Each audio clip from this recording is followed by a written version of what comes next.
L'indice socio-économique et l'enseignement spécialisé, c'est l'objet de notre 5e capsule consacrée à l'indice socio-économique des écoles en Fédération Wallonie-Bruxelles.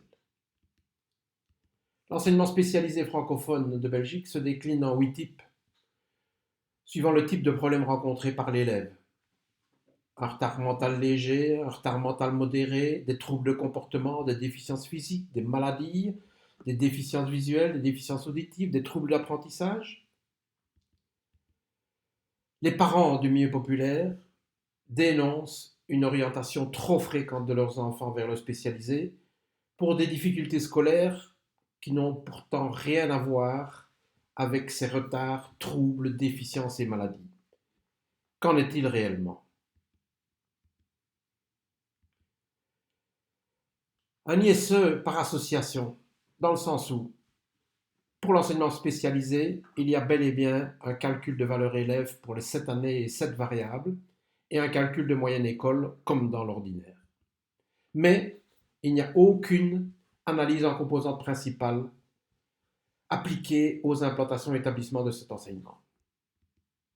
On détermine donc l'indice socio-économique pour les implantations du spécial sur base de coefficients qui sont appliqués à l'enseignement ordinaire.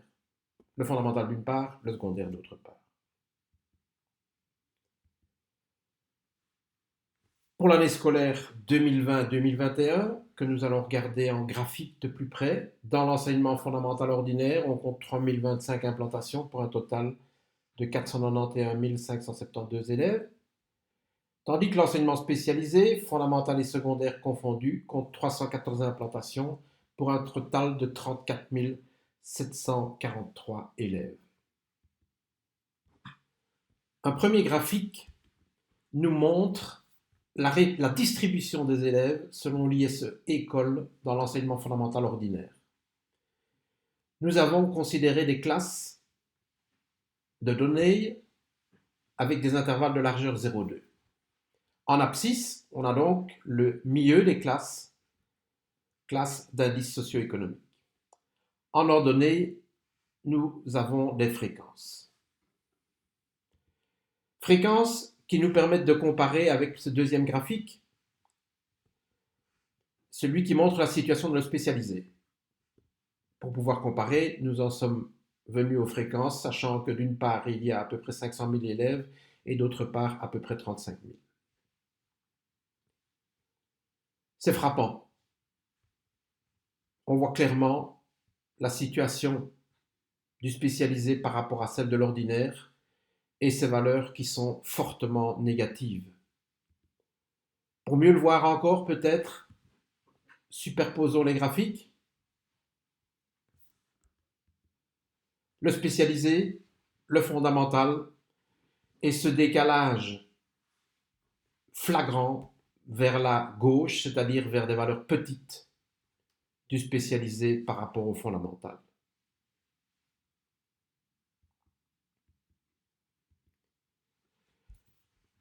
Rappelons qu'il y a 5 échelles d'indice économique pour notre Fédération Wallonie-Bruxelles, dont une concerne les secteurs statistiques qui sont des subdivisions territoriales des communes. L'ISE d'un secteur donne une image moyenne de secteur sans montrer de distinction entre les familles des élèves qui la composent. C'est le problème des moyennes, comme nous l'avons déjà signalé lors d'une capsule précédente.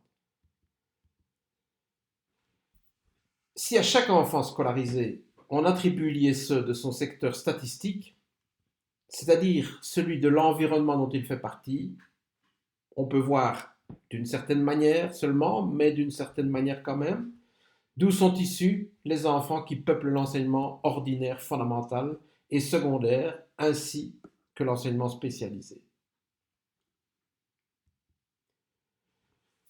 Ce premier graphique reprend donc en abscisse toujours l'indice socio-économique et en ordonnée différentes formes et degrés d'enseignement. On part du premier degré différencié pour aller vers le professionnel, deuxième, troisième degré, puis les techniques de qualification, puis le premier degré commun, puis les techniques de transition, deuxième, troisième degré, et enfin l'enseignement général, deuxième, troisième degré. On appelle ce graphique l'escalier de la honte, tant il montre combien l'école reproduit les inégalités sociales ou encore transforme ces inégalités sociales en inégalités scolaires. Après l'escalier, le mur. En abscisse, nous avons l'indice socio-économique moyen des secteurs où résident les élèves. En ordonnée, différents niveaux de l'enseignement spécialisé, du maternel au secondaire, le maternel ordinaire, le primaire ordinaire. Le constat est évident. Les parents de milieux populaires ont malheureusement raison. Leurs enfants se retrouvent en plus grand nombre dans l'enseignement spécialisé, et ce, dès la maternelle, alors qu'il n'y a pas de raison objective qu'ils souffrent plus de retards mentaux, de troubles, de déficiences et de maladies que les autres enfants. Voilà qui termine cette 5e capsule. Rendez-vous à la capsule suivante.